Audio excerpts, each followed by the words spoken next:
that's right. It's time to sit down. It is. Last little hug and a kiss. She'll still be there later, don't worry. I was made for you. I climbed across the mountain tops. Swam across the ocean blue. I crossed all the lands and I broke all the rules. Baby, I broke them all for you. Oh, because even when love was flower, it made me feel like a million bucks. You did, and I was made for you. I just told my story. Let them know that I don't know what it's like to talk about the suffering, but also the good things, and how wonderful that was for me to be recognized. There is hope. There's healing. There's freedom for you. So thank you. Thank you. The hardest part was knowing that probably you would never go into the classroom again. The moment I walked into the classroom again, I knew that was my next dream to fulfill. Sergeant said more than 6 years ago that I would never speak, eat, or walk ever again. But what this is proof to you, so everything is possible when you believe. It's hide in the words that don't come back. And all of my friends who think that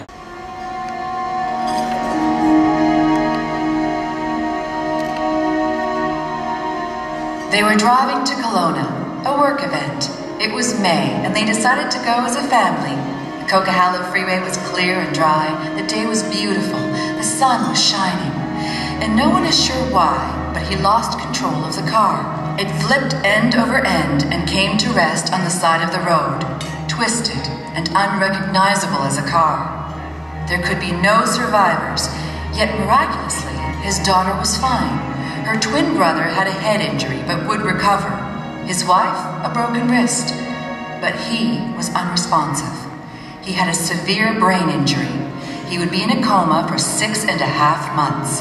The doctor told his wife that if he recovered, he'd be unable to eat, walk, or speak.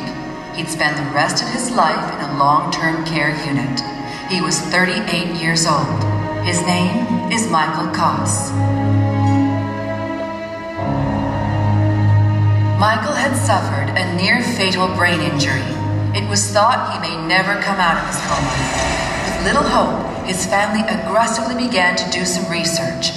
Hyperbaric oxygen therapy offered the best hope, and on Christmas Eve 2006, after 3 treatments in a hyperbaric chamber, Michael finally woke up. At first, Michael could barely move his thumb. He couldn't speak, but step by baby step, he began the grueling process of regaining his mobility. While the results look simple to us, they were the result of untold strength and determination. From the first moment, he worked as hard as possible to relearn everything, to regain everything he had lost. Michael was absolutely determined to get his life back, and in itself, that's not incredible. What is incredible is the manner in which he intended to live. 9 months after the accident, Michael was living in a care facility for the most severely disabled. He was in a wheelchair. He still could not speak or feed himself, but he decided he wanted to give back, to help others struggling as he was struggling. He decided he wanted to raise money for the Rick Hansen Foundation. Not only raise money, but raise enough money to set a record for fundraising by an individual. His family was skeptical, the staff even more so, but they got Michael a computer, and with the limited movement he had in his right hand, he got down to work. The sheer determination that typing required would be daunting to anyone, but Michael persevered. And when the campaign closed, Michael had indeed set a record, raising $22,000, and he had only just begun. His progress astounded everyone. Against all odds, he slowly began to regain the functions of his life. He began to talk, and in the biggest surprise of all, he began to walk. What's truly amazing is that he doesn't just think of himself. He looks for ways to give back. In 2009, he started the Michael Koss Brain Injury Foundation, which helps fund hyperbaric oxygen treatment for children. There were no limits to what he intended to achieve. But no life is free of bumps on the road to recovery. In 2010, Michael's wife initiated divorce proceedings. Not easy news to hear, but Michael has come to terms with it. He and Anne remain the best of friends, and he credits her and their children as the primary reason for his recovery. They co-parent the children, united in their commitment to their well-being. And in Anne's letter of support for Michael's nomination, she wrote, "He is by far the most courageous man I have ever known, or will ever know." Their love now walks a different path, but it is no less rich nor any less valued. It remains the guiding star on Michael's road to recovery. Michael published a book in 2010 titled The Courage to Come Back. In 2011, he stepped out of his wheelchair and with deliberate steps managed 1 kilometer in the Terry Fox Run. Crossing the finish line, he told supporters he would one day run the Boston Marathon. They laughed, thinking he was joking.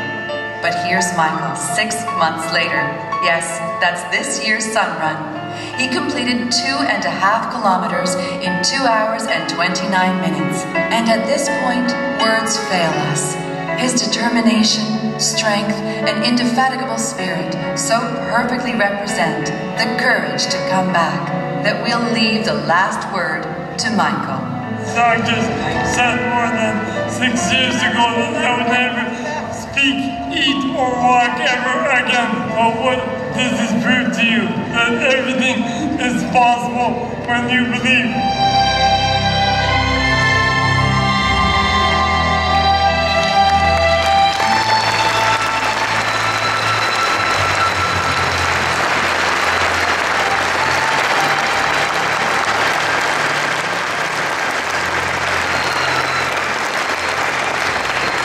Ladies and gentlemen, the 2012 Courage to Come Back Award recipient for physical rehabilitation, Michael Koss.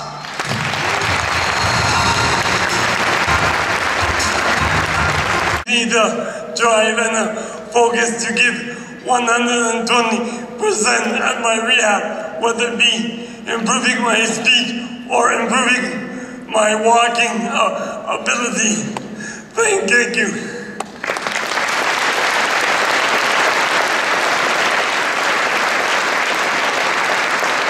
Good evening, event organizers, family members, friends, co-workers, and members of my rehab team. It is with my immense great pleasure that I accept the award in the physical rehab category. I would like to begin my speech with a quote. Only when one suffers a traumatic brain injury does he wear a formal suit with dress shoes with black Velcro straps.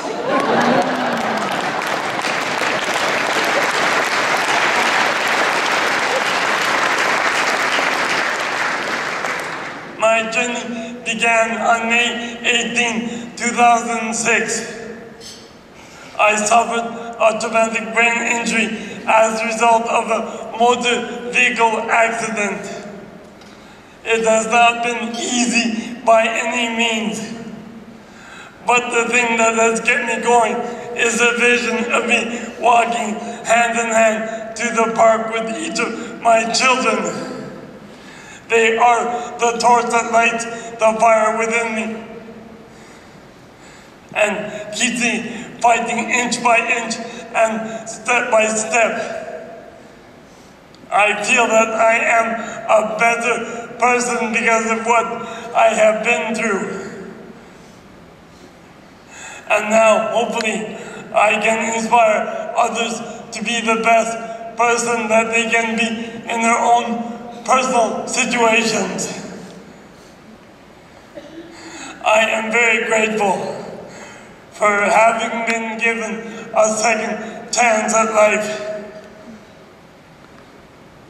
I have so many people to thank from coast to coast for all their support.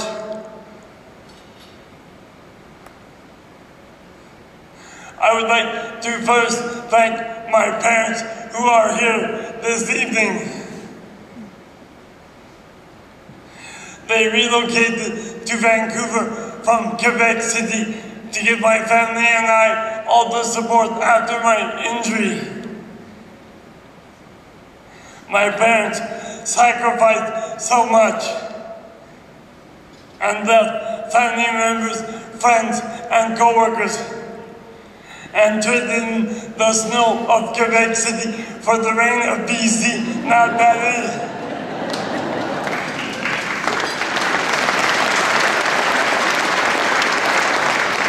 Also, I would like to thank WorkSafe BC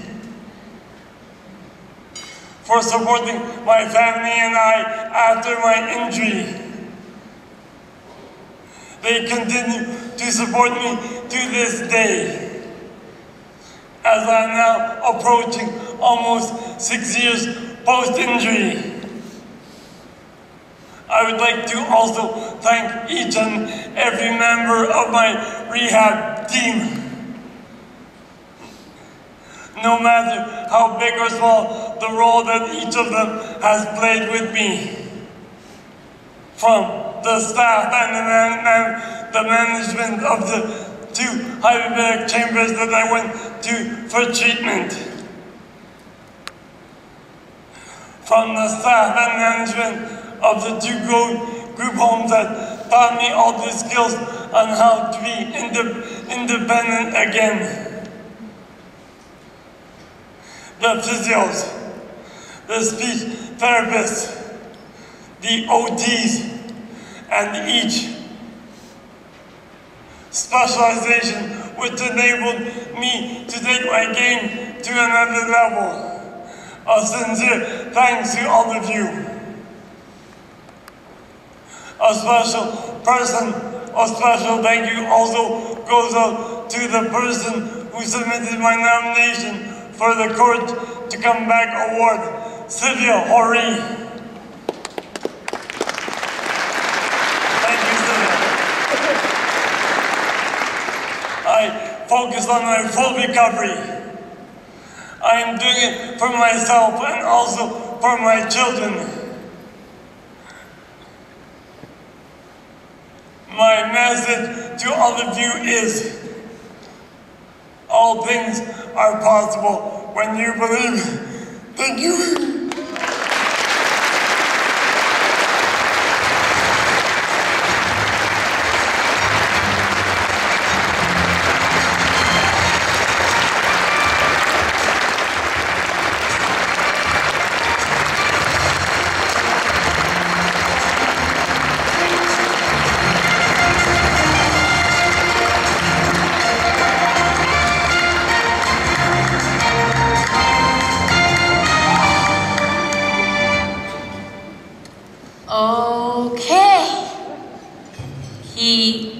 Remarkable. He really is. He has such a great sense of humor, and he is determined. And I know that he is going to be able to do what he wants to do.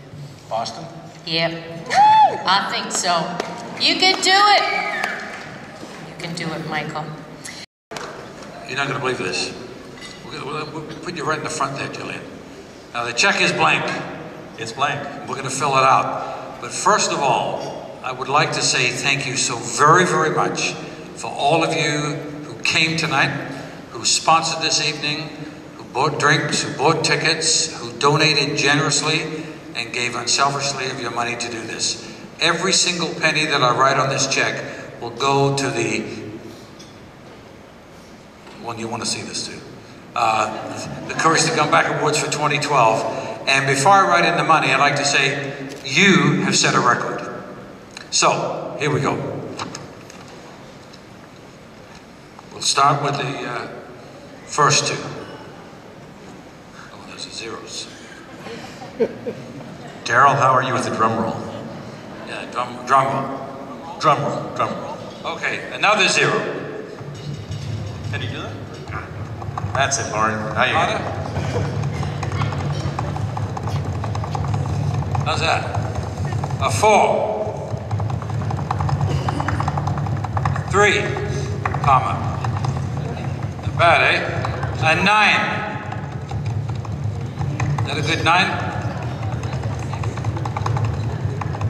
And a 2. And then a 9.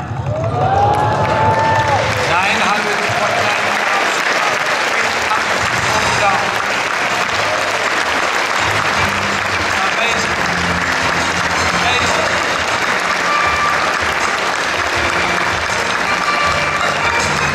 Thank you, Vancouver, very much.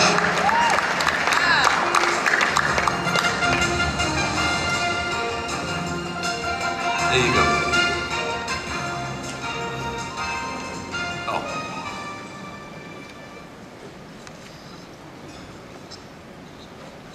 Yeah.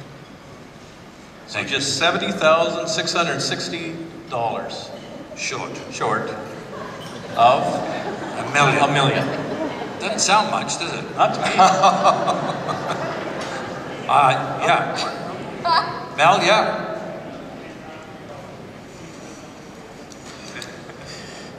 60,066 dollars, So that's $660. 939. Is that what you said? Did you say 10, Mel? 10,000.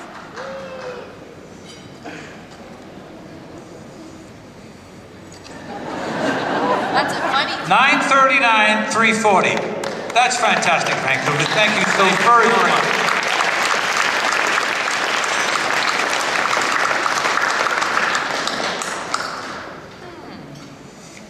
Carol? I have one more thing to do. Executive Director. Sandra Mackay.